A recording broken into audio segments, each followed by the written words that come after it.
Hey everyone, here today again with Jacob Espinoza, multi-time guest because he is crushing it in the space. So stoked to have you again, Jacob. Thanks for being here. Man, pleasure. My pleasure, my Thank you. friend. Thank you.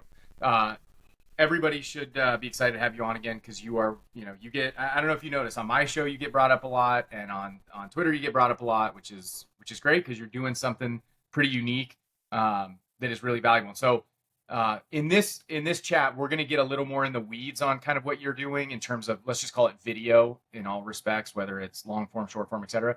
If anybody doesn't know what you do, they should go back and look at your last episode of mine that you were on, or go check his channels, which is What's Happening Salem. Is it the same on YouTube? Yeah, we're not super active on YouTube. We need to Oh, change you're that not. for sure. But yeah, Okay. what's happening in That's fine. Salem on Instagram and then TikTok. Okay. Well, we need to Yeah. do this then. Okay. So yeah, what's happening in Salem? Check out my podcast if you want to get an overview of what he's doing, and we're going to get a bit more specific details on this one. So specifically, let's start by talking about the podcast. So I know you're doing a local podcast. I kind of, halfway do one. Not really. I don't put much effort into it. But I do think there's a big opportunity here for in multiple ways.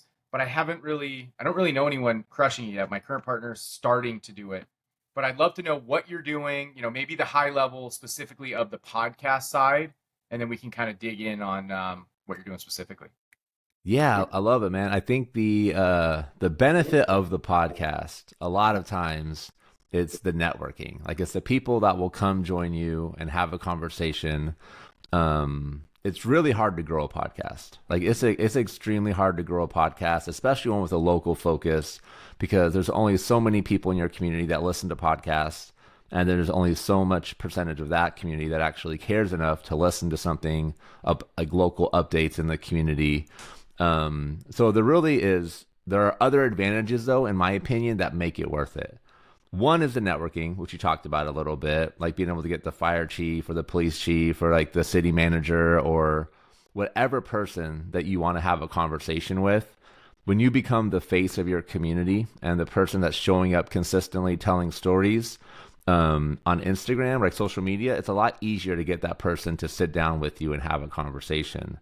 I think the important piece to make a podcast sustainable is to make the production as easy as possible, which I know you do a great job of using Riverside. I use the same platform.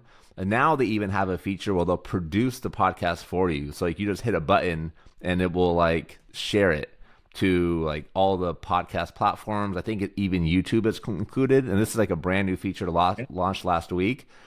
It currently is only available if you launch a new podcast, so it's not gonna like update your current feed. But hopefully that'll change in the future because it'd be awesome to be able to just move all of my local stuff there.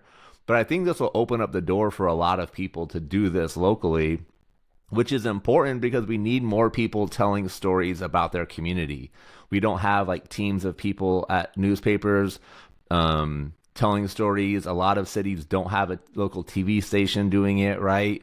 So it just makes it so much easier for a single person to become that consistent voice. And so you get the networking through the podcast. It's easy to create. You're really just having a conversation, hitting a few buttons, and it'll publish for you. But you can also then repurpose the content as well. So I'll do entire sends for my email that's based off of a podcast that I had with an expert in a specific industry for our community in Salem. And those newsletters have done really well. You also have the opportunity to repurpose content for short form videos, right? Taking the clip of somebody speaking, and my podcast maybe gets 300 listens, but the clip on Instagram will get like 10,000, 20,000 views. Like those clips do really well and they help create a lot of conversation, and people love seeing themselves on something that does well on social media. I think it's been something that's given our platform an advantage. Yeah, this is all good stuff. So let's step back a little bit. So first question is, do you monetize the podcast in any way, like directly? Like, I don't know what that could We be. had a Yeah, we had a sponsor for about a year. Okay. I think it was challenging for them to see like the amount of listens the podcast was getting versus how much they were paying. What we've transitioned to is more of like a per episode.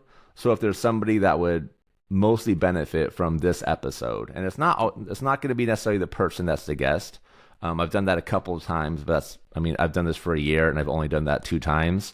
But yeah, it usually is like, all right, we're doing this podcast on the food industry. I know restaurant owners are going to be listening to this. Who's somebody that's going to want the attention of the restaurant owner? The challenging thing, though, is like, all right, then I got to find a sponsor for each individual podcast. So it definitely works out better to find a person that's going to be the title sponsor. So we might look into finding a different sponsor in the future. But of course, when you can monetize it works out great. But it also, yeah, I think like keeping production simple is another key factor in that, because if all of your sponsorships going for the podcast production, I mean, you're not really, it's not going to move the bottom line very much. Okay. Yeah. Now, you're saying you use Riverside. So are these podcasts remote like we're doing right now? I transitioned a little bit. I did like 2 months. We went to a location and we would record.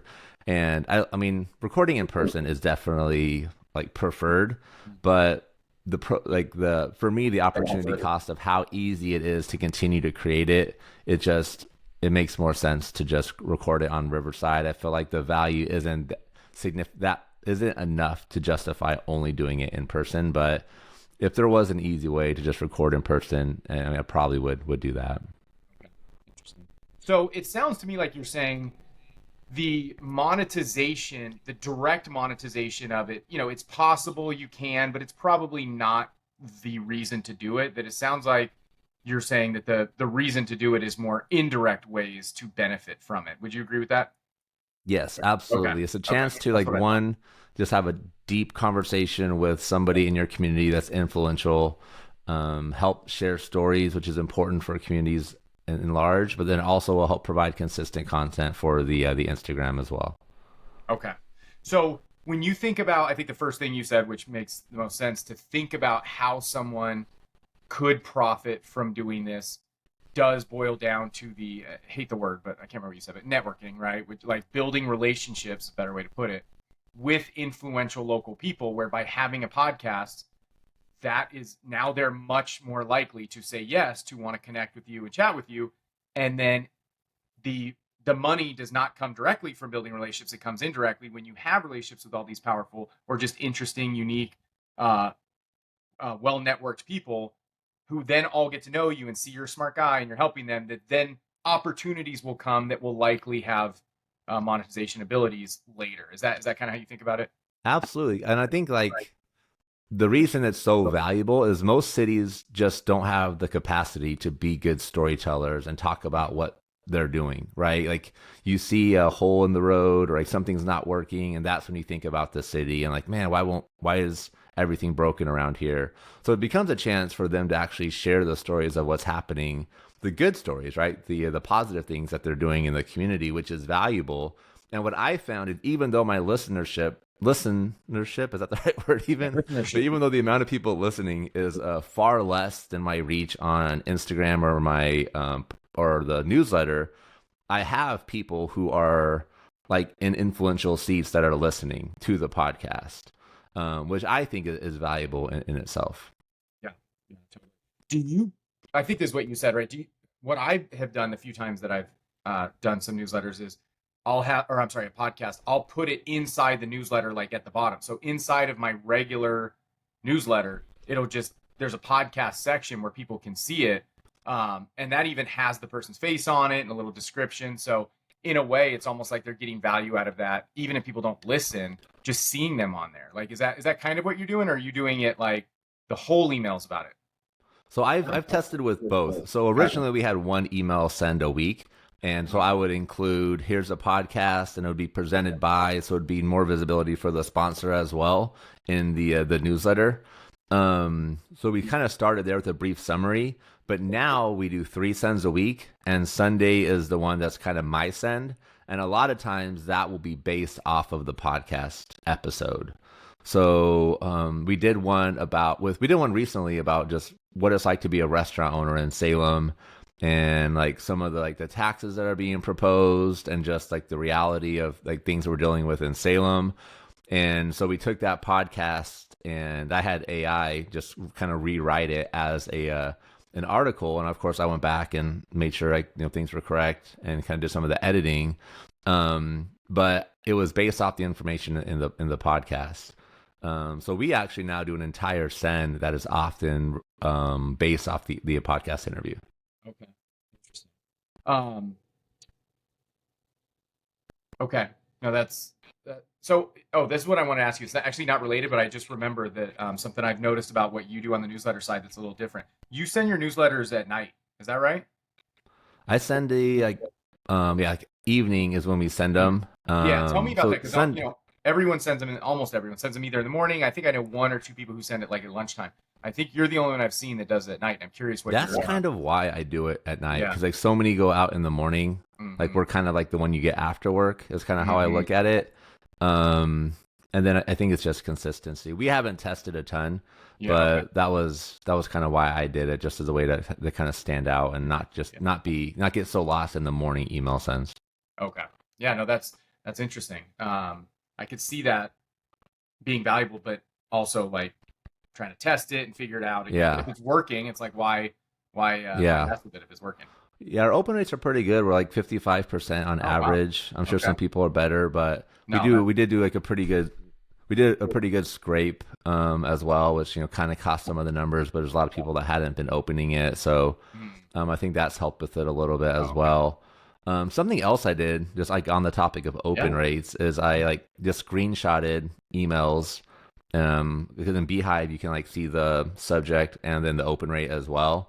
And then I had I can't remember if I used Claude or ChatGPT, but I had them analyze like tell me about which subjects like have the highest open rate, and that's kind of helped guide some of our decisions. One, what to write about, but also how to write the subject lines, and we created a prompt to help us with the subject line writing as well. So Yeah, we've done that as well. It still doesn't always come out great, but yeah, subject lines are super important, and it can be difficult, right? Sometimes the content is just kind of like doesn't lend itself well to like oh, this is an urgent like a question or a whoa, can you believe this kind of thing? So yeah, having a GPT prompt pre-made, ready to go to kind of help you with that is definitely valuable.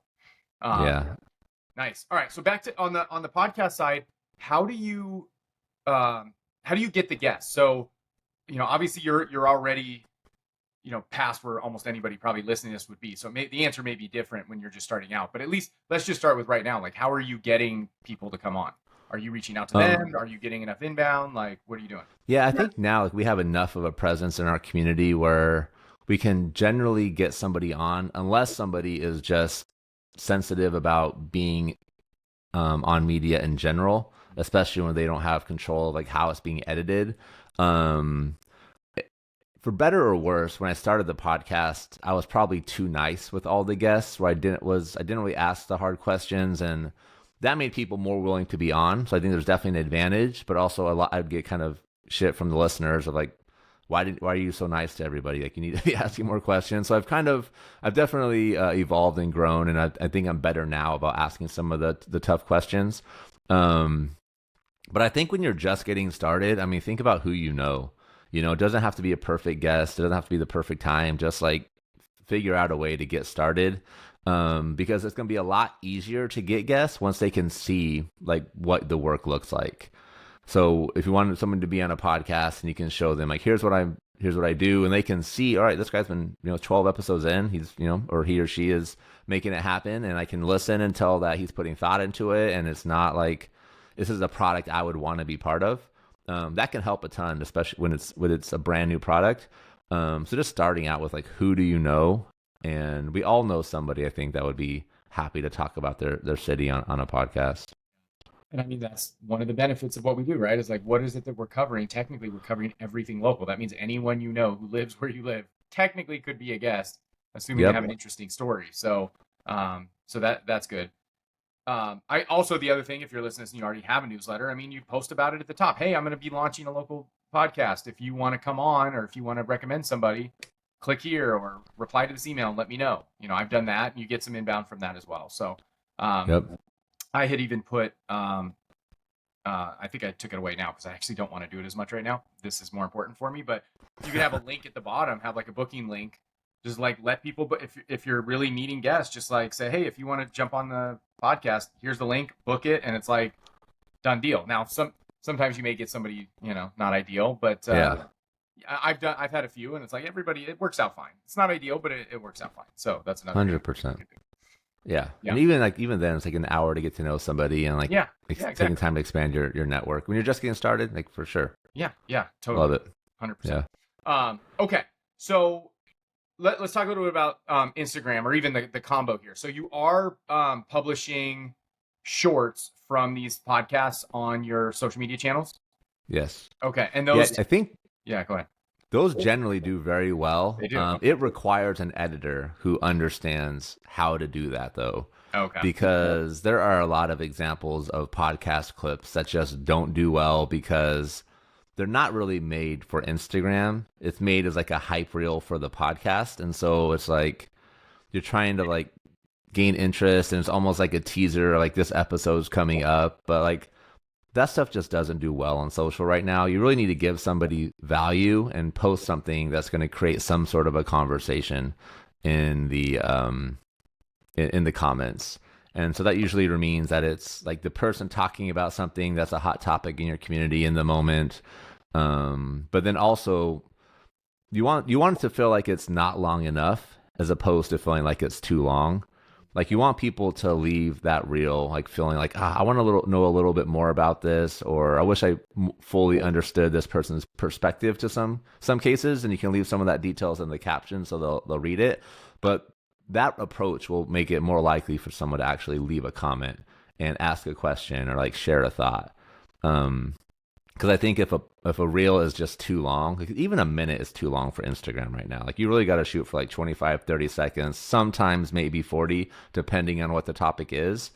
But like you really are shooting for like, how do I like capture some snippet of this conversation in 30 seconds that is engaging and relevant to what I know my audience is interested in? So that makes total sense, except for the obvious problem with that is that sounds like hard, or yeah. So my first question is, do you do this, or do you have somebody who does it? I had an editor that Okay. killed it. His name's Dylan. He's like super talented.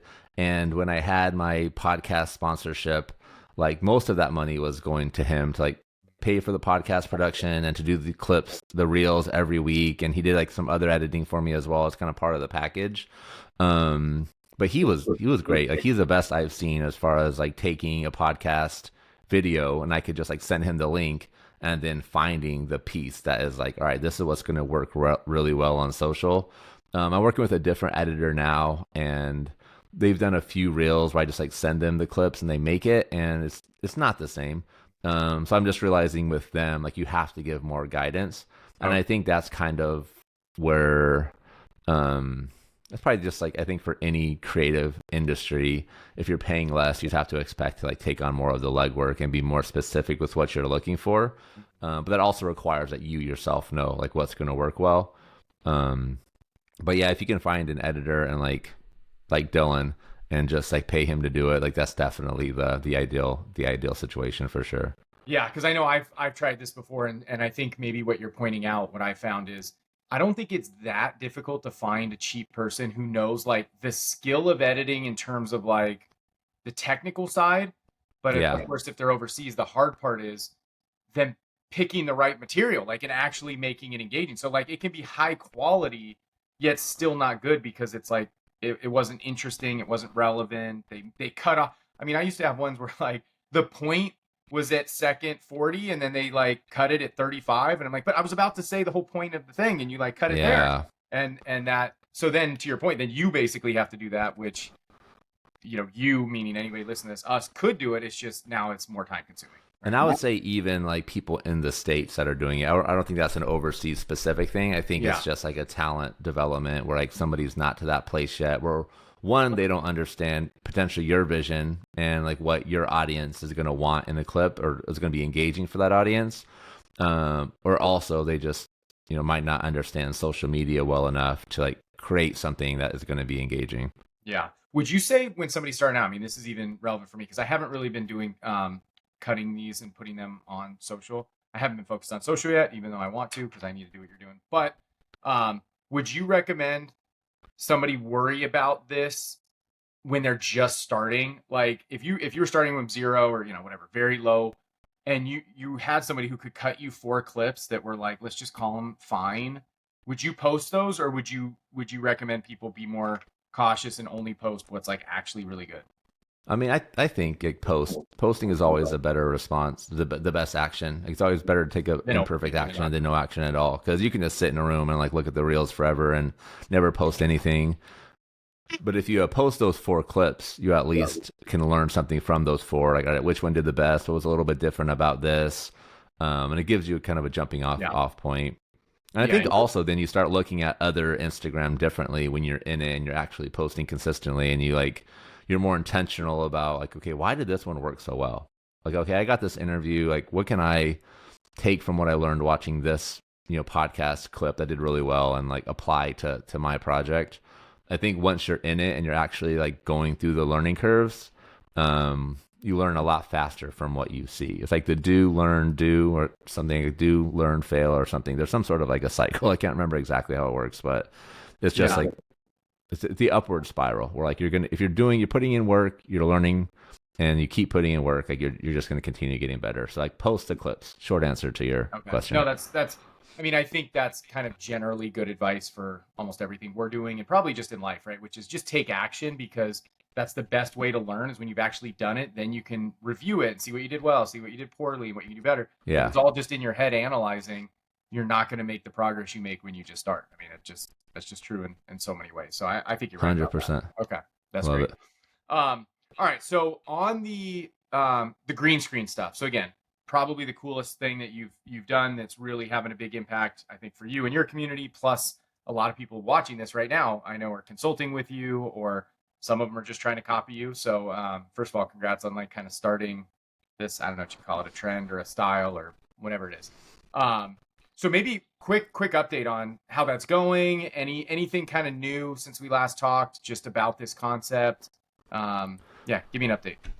Yeah, I think I wouldn't consider my style new. I think maybe I just repurposed some of like what was working in other industries and applied it to local. So maybe it's new in that sense. But I feel like there's just like this constant need to like continue evolving, because when something works, people like see it and they jump on the trend, and like there's so many more people that are doing that now that like a trend will just get burnt out quick. But I think that if you can just like make your goal to tell your community's stories and then figure out, okay, how do I do that with what I have? I think that's why like the green screen things I do work as an example, because like my goal is just like this thing happened. So for an example, like 2 people are currently running for mayor in Salem. And so my challenge is, okay, how do I tell this story as quickly as possible? Because I don't have this whole team around me. Like we have a couple people to help with the newsletters. But mostly like the Instagram portion, at least, is just me, right? And so my goal is like, how do I tell the story in the shortest amount of time possible, but also giving the most value as possible? And if like that's your lens, like how you do it isn't as important. Like your goal should really be like, I want people in my city, Salem, to know that this is happening. And I think because I keep showing up with that perspective, people understand like what it's about, and they appreciate that somebody's making the effort to do this, because there are lots of things happening in our city that they wouldn't know about if I wasn't on Instagram telling these stories. So I think that's really, outside of like the things I found worked, like that's really the mindset behind it all, is just like keeping it as simple as possible, and not being too worried about what people think of me, but just my focus is, okay, like I want you to know this thing that's happening.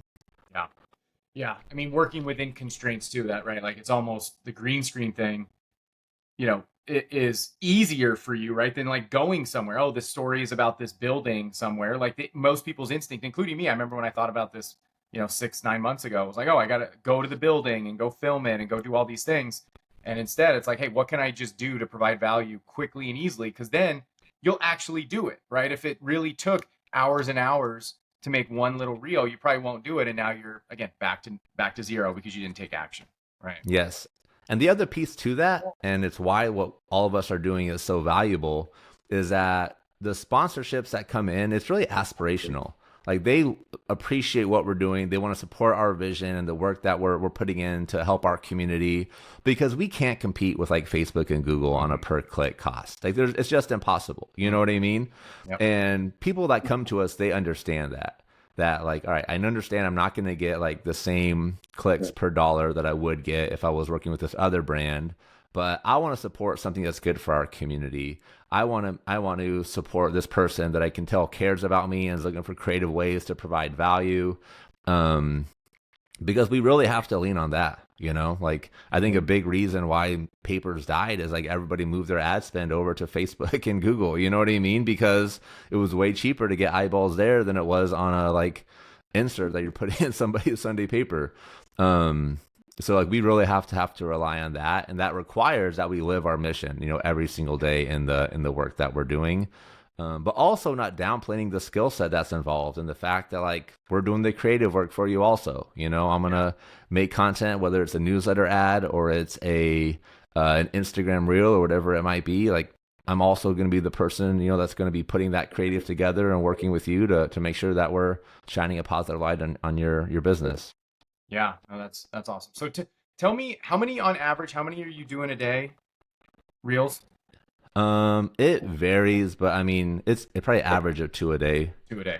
Like some days it's 4. Like Yeah. yesterday it was 9/11, and we just had like so much going on and like taking over social media that I just didn't post anything at all. But yeah, so it just kind of depends on what's happening and what I have time for, I guess, kind of like, yeah.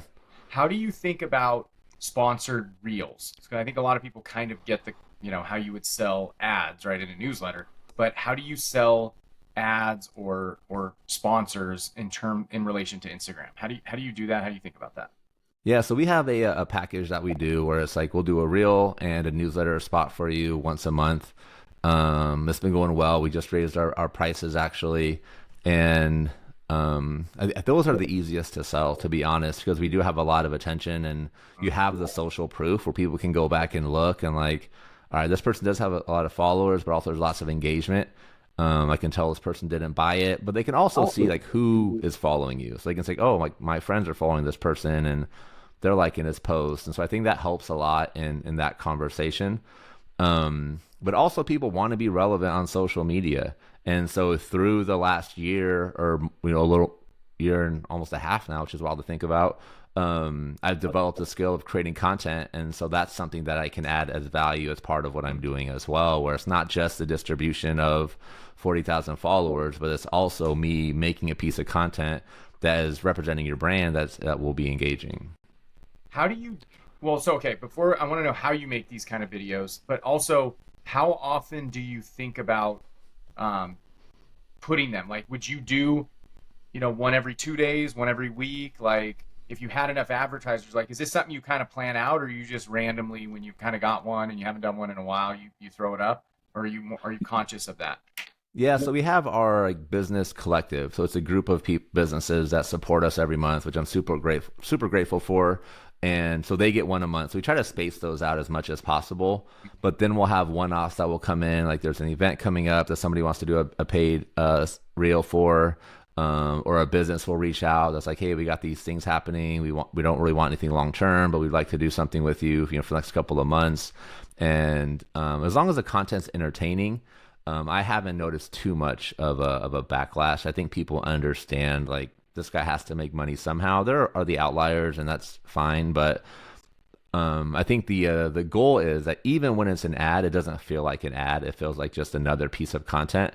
And I think when you can deliver on that, people will be less likely to criticize.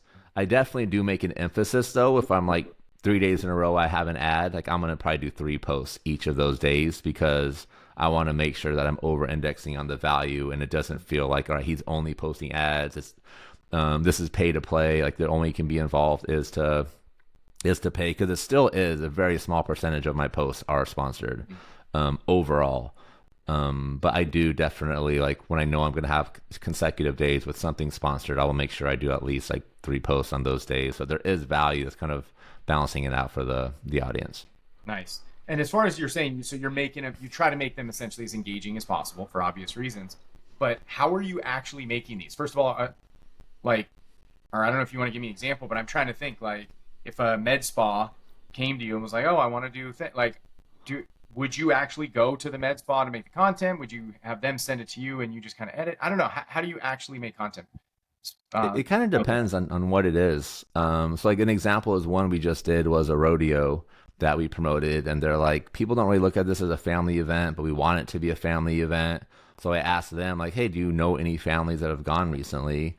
And they sent me clips, and I had a phone conversation, and I kind of took notes on how they talked about the event from like the mom's perspective.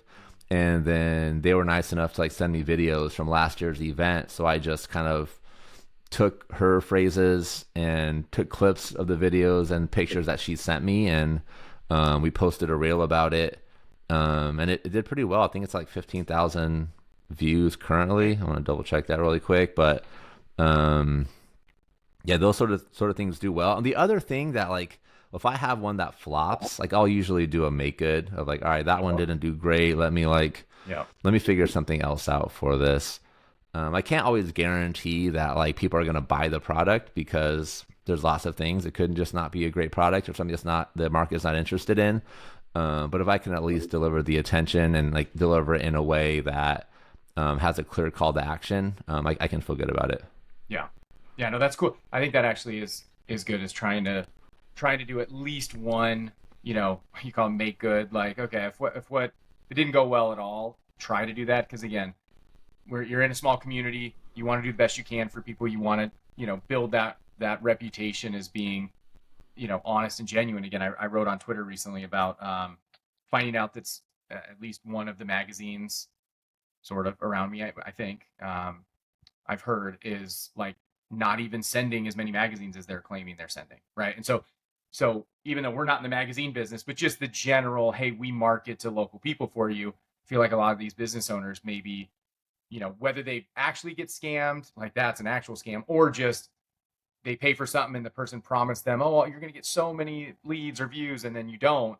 And it's like, Yeah. okay, now you got guys like us coming in here saying, okay, I'm gonna give you double what I told you I was going to give you to try to make up for it. Like, even if it doesn't work, that's still just such a good thing to do for somebody, right? 100%. Like even things like, all right, I'll just like sharing their content in the stories and like tagging them to make sure they see it. Like there's lots of little ways you can add value to what you're doing. And now they have like the reshare feature on Instagram, so you can hit like the reshare button, and that'll like repost their content to your audience, but it's not showing up on your timeline. So like so Instagram's kind of finding new ways to allow us to add value, which is nice for sure. Oh wow, that's really cool. So that could just be a thing you can do on top of, I'll make it for you and put it on my channel. But then if you post something your own, I'll just share it to my audience essentially without it kind of showing it. Yeah, that's really interesting. See, I don't even keep up with this stuff. I need to know more about what's going on there. I'm in the weeds all the time. Hey, that's all good. the time. Because you're in the weeds. Yeah, it's been fun for sure. How has sales been going? Everybody always on this show and everything in our space. I actually just talked to a very, very successful person on Twitter who has a local newsletter, has a very big audience on their newsletter, and they're kind of struggling to sell ads too. We all know how valuable what we provide is, especially compared to the alternatives. But it still can be a struggle for a lot of us, including me. And I think you're doing better than most right now. So any updates, any thoughts on sales for people? I think the Instagram for me has been the cheat code. Like it is just like the social proof of how many people are engaging, who's watching it. I think for a lot of people who are still buying billboard space, the idea of like advertising on an email is just, they can't get their head around it. But like they've been told for years they're supposed to post on social media, and so to have somebody that can like do that for them and like get them some exposure on that channel seems to be something they're more interested in. And then especially when we can tie in the newsletter as well. I think having multiple platforms, it allows you to step up and offer a lot, as opposed to bringing your price down, which is what we've tried to do, is like, let me figure out a way I can just like offer more value and charge more as well. And I think we've done a pretty good job with that for what we have and how we knew we are. but I still feel like we're just getting started. So, but for me, like the like getting people on like a long-term commitment where you can like consistently offer something every month, it's been a blessing for sure. The fact that we've had businesses step up, they've had success working with us.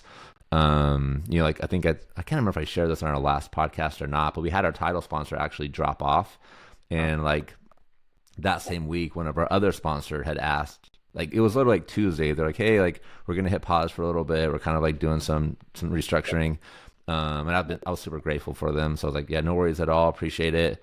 And then like on Friday, one of our sponsors that was on a smaller package reached out. I was like, hey, I'm getting tons of leads working with you. Wow. How do I get more visibility? And I was like, whoa, funny you should ask that because we have an opportunity. So yeah, it's just been an absolute blessing. I'm very super grateful, and it is stressful though, man. You step in, you do this on your own, and you're like, man, what if everybody just stops advertising with me tomorrow? Like, how am I going to pay for things? And so it's like this constant focus. All right, how do I deliver? How do I make sure people are feeling the love, and nobody feels like they're being taken for granted? Because some of the people that are advertising, like they might not get a client that month because they have just like a really expensive product. And so how do you make sure they're getting visibility and feeling good about it, even the times like maybe they don't get the number of leads they're hoping to by working with you?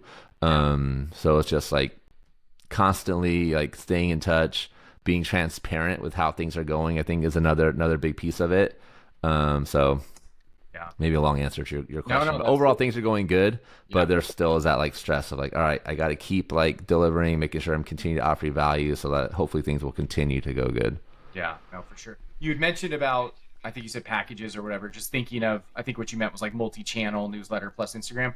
Are you doing a website? I can't recall. Do you have like a full kind of website or no? I have a Beehive page, so like It's they just have like their yeah. like landing page that we use. Okay. I actually invested in somebody to like build a website that was gonna have a job board and like Yeah. an event calendar, Yep. and like nobody was visiting it at all.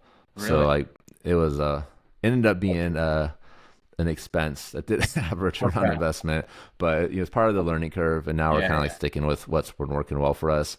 And even Okay. in that capacity, I've struggled. I need to just do it, but I've struggled with even investing and continuing to grow the newsletter because so much of our success has been on the Yeah. Instagram page, which is helping us monetize, and it's not costing us. It's just sweat equity, me creating content. I'm not investing in the growth, financially. But and so on Yeah. the other side, you have the go for it. How do you? Sorry, no, it's an interesting point to think about.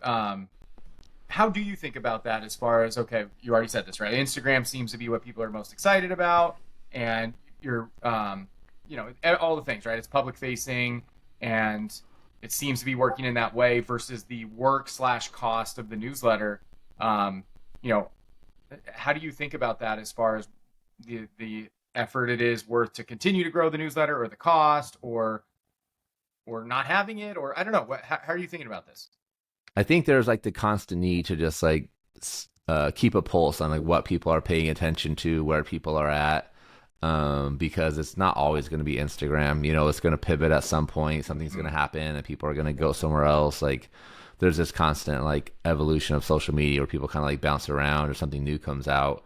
The newsletter is nice because like you have the list, like that's your email list, but then you also have like Gmail. It's gonna like send you the spam folder, or like, you know what I mean? Like some of those things happen, and it's not always clear why they happen.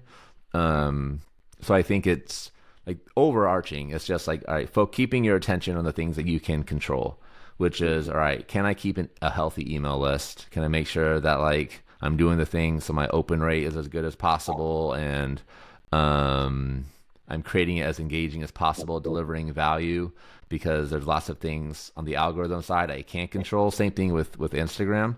Like I can't always control like who it's going to send my audience to, but I can control like what I pay attention to, and am I like staying up to date on how Instagram is, incentivizing people to use their platform, and paying attention to like what my audience is paying attention to, and making the best content that I'm able to. So I think it's just like, all right, staying in that zone and just kind of trusting that things will work out. But it's tough because like, yeah, if Instagram like shadow banned me and then like, because some posts I post they didn't like for whatever reason, then it's like, all right, I got all these sponsors that are getting like hundreds of views on their posts, and that's not what they were expecting. And fortunately, that hasn't happened. Hopefully, it doesn't. But there is always that like thought in the back of your mind, like, what if it went south? Yeah. And I think that just in those moments, I just remind myself, right, let's focus on what you can control, and just do your best to make sure people are feeling good about working with you. Yeah. Yeah, well, that last reason is exactly why it does make sense to have the newsletter, right? Because that can't be taken from you. So, I mean, yes, it can go to spam, but yeah, hopefully you can solve that one. Hey, just a quick one. Are you cross posting on TikTok or Facebook or I don't know whatever else out there, but let's say TikTok specifically? How do you think about that? I should be more. I should be posting everywhere. So outside of the Instagram, I actually started a social media agency. So Yeah, I'm using this a new tool called Metricool to like schedule things for that. And I'm probably going to start using that for what's happening in Salem also. I have heard that like posting organically sometimes is better. So I don't know if that will impact it. But I guess we'll see. You can do some testing. But I should be posting everywhere, YouTube, LinkedIn, maybe even. I'm kind of curious how like local content does on LinkedIn. And like even Snapchat, like I don't even know how to post on Snapchat, but like I know a lot of people are using it. So I'm sure there's an audience there that would pay attention to the content. I'm making it anyways. Posts that have crushed it. I think it was Landon at Wichita, that shared it with me. But it's like this hack where like you take $50, like some amount of money, and like duct tape it somewhere. Yeah. And then you have like, drops. yeah, the cash drops kill it. Yeah. There's accounts now that just do cash drops, yeah, and they're growing so quick. Oh, dude, the one in Austin. That's where I learned about these cash drops like 7 months ago when I found Okay. this one in Austin, and it's a company that does it in a lot of big cities, and their numbers are ridiculous. And then a couple people started talking about it, and then Matt went nuts in Baltimore, and then a bunch of us have tried. The way I think about it is, I did it twice with my own money. It got some attention, but it didn't crush. Yeah. To me, I would love to keep doing it occasionally, but only with somebody else's money. I don't want to. I was using my own money, so I'll wait till somebody's willing to pony up for that. Yeah, I kind of wonder about the quality of those followers. Like, do they care about anything else, or are they just there hoping that like they're gonna get $50 next time I post it? The way I think about that, I mean, it's possible, of course. The way I would think about it, though, is if it's only like one type of content that you do, if you are doing, 7, 8, 9 different types of pieces of content, podcast clips, green screens, carousels, event, all these different things. Yeah. That's just one thing you do every 2 weeks. Like, I don't see it as I think it's grabbing a different audience than you'd otherwise have. Maybe they're less valuable, but I mean, I just want a big audience in town. Like that's yeah. Yeah, that's what I mean. Like by less valuable, I mean like, are they just going to be ignoring and scrolling past all my other content? Yeah. But who knows? That's a good question though. But how much? Oh, maybe that is an issue. If you have followers who don't like your stuff, that could actually hurt the account. It hurt the rest of the posts. I haven't noticed it yet. I haven't done it a ton, but I did get like a significant increase in followers when I did those two. Okay. So it was like worth the investment for sure, and it was just fun. But yeah, so we'll see. But then I did have a couple of businesses. They're like, "Hey, I'll give you $50. Come do it on my business," and so I did it, and it worked out well. I think for everybody. Yeah. It is funny though, because like days later, people will send me a message like, "Hey, did somebody pick up that money?" It's like, yeah, 3 minutes after I posted it, it was gone pretty much. It's cool too though. Like it's another proof of social. It's more social proof because it shows businesses that like people are paying attention. That's right. Like I posted this, and like 2 minutes later, somebody was here at your business picking this up, and like that's just fun. Dude, when I did my, I don't really put much effort into my social channels right now because I don't think it's actually worth it unless you're putting real effort in, like you. Like what you're doing is crushing. People should do what you do. But what I was doing was just kind of like, I'll repurpose. This restaurant open. We'll make a Canva graphic and post it. Like, you can have that occasionally, but that can't be your whole page, which is what I was doing. Yeah. I think what you can do though is just do to-do. Like just pay somebody on like Upwork or something, $20 to like take your like weekly to-do list on, and then just make like an Instagram reel, which is just like text on the screen. Bend Buzz. It's like Bend Buzz does. So like have like the top 7 things that weekend or that week to do You're in talking your about like city. events, essentially listing just The the events yeah. on Instagram. Okay. I've Yeah. seen people do that. I Yeah. think that's like low hanging fruit that Yeah. doesn't take a ton of effort, and you can like it's pretty easy to delegate that to somebody else. Mm-hmm. But like Ben Buzz, who's somebody that's another Oregon page that I've never met him in person, but great guy. We like chat in DMs. He has like 21,000 followers, and it's all to-do lists and memes. He has a couple of like going around town stuff, but it's pretty rare. It's mostly like events and like memes. And that's all stuff you can just do in your room. You know what I mean? You don't need to be going out with a camera to do that. Of course, yeah. Yeah, no, that's a good point. I think you just got to be strategic and not just like the way I told my team to do it was just like let's make sure we're posting every day. It's like, well, it's not valuable, you know. But even still, when we posted our cash drop, somebody came and got it within 15 minutes, and it was in a weird place. I barely showed it like on purpose because I didn't want people to find it in 2 seconds. It was I purposely made it hard to find. And somebody found it within 15 minutes. I'm like, who the hell's paying this close of attention to our page? Like, you know, so you're right. For sure. People are. Okay, last topic I want to go over, because you just said it. I was literally going to ask you, and you said it, because the obvious, well, I shouldn't say obvious, but because I'm sure it's a lot of work, but you clearly have become a social media expert. And I imagine local businesses generally suck at it, or they hire some, you know, college kid who they think is going to be good. Just because they're young doesn't mean they're good at it. So I would imagine a lot of them would want your help on their social media. So you said you have a social media agency. Tell me about that. Is that what is your vision for that? And is that kind of something that you see yourself being able to like essentially cross sell to local businesses that you're already dealing with? Yeah, I think the gap that I found is there are creators who understand social media and how to make engaging and entertaining content. And then there are businesses who have access, they want to invest in marketing, want to do social media, but just like don't know where to get started.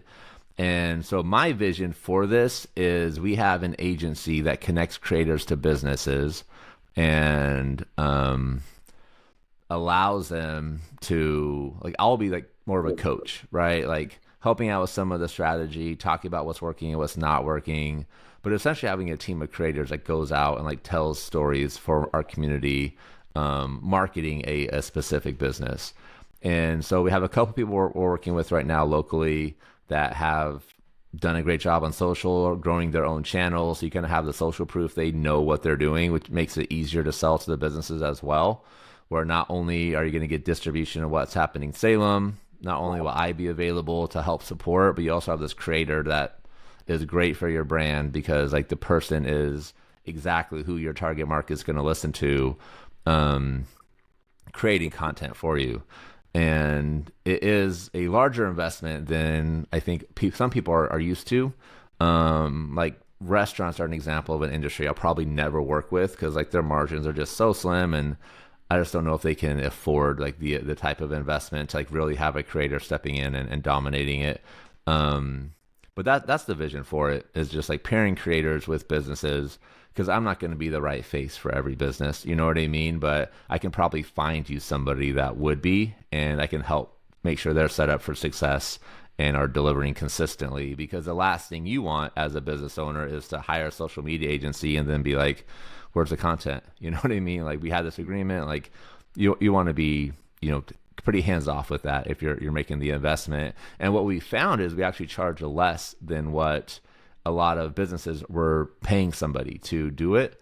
Like it would be maybe a part-time or full-time job, but they're getting better results from it as well. So it's been a win-win. I think there's a lot of potential for us to explore in this realm. It'll be a good time. That's super interesting. You're not only doing this in Oregon, right? Is this, or are you? Right now it's only in Oregon. Kind of the master plan is like, let's get some success, let's have some social proof, and then let's expand beyond it. Yeah. No, I mean, it makes so much sense, right? I mean, this is, again, what I've talked about a bunch, where my vision is to have a digital marketing agency. Essentially, these businesses need help, right? At this point, you don't even have to get into what they need help with. They need help with everything, except doing the business themselves, right? Like the plumbers, they probably do too. They need more plumbers, but they totally, they definitely need more plumbers. Yeah, for sure. But they need help with everything else, right? And so getting the word out And whether it's your way, whether it's, hey, I'll do meta ads for you, I'll do SEO for you, I'll build your website, like they need all of this stuff. And so many of the agencies that I feel like these people find are, bloated and expensive and kind of deliver low quality. So it's really not hard to get in there and like win somebody over to do it with you if you're the type of person who wants to do this. So I mean, again, with Yes. the little bit of sales I've done, when I brought up what do you do for your marketing, they all look at me like, I will take any advice you have and potentially hire you because I don't like what I've got right now. Yes. Yeah. 100%. Yep. And And this I think that's, yeah, it's I think the interesting thing about building a brand on social media, regardless of what you're talking about, is that you get so much attention and so many people are aware of you that they start learning about your skill sets, and so it becomes a lot easier to monetize some of the other things. Like I don't have a page talking about social media. Mine is talking about Salem, but I'm still getting people reaching out to me because they're becoming familiar with me and kind of realizing my skill set. And sometimes it's based on just a conversation where somebody's like, hey, we want to work with you. We don't really know what that looks like yet.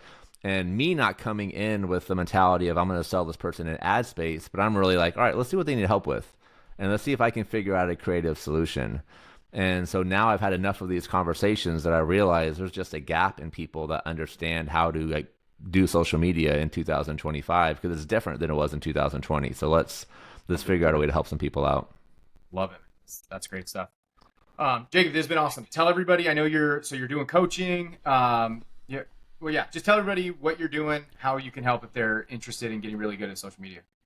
No, I appreciate it. Yeah, I have a coaching service as well, helping people grow local Instagram channels. If you're interested, feel free to reach out, Mr. Jacob Espy on Twitter and Instagram. But yeah, we'd love to chat, see if there's a way for us to work together and share a lot of the failures I went through to get here to help accelerate that learning curve, because this is, I think, much easier to monetize than I think a lot of people realize.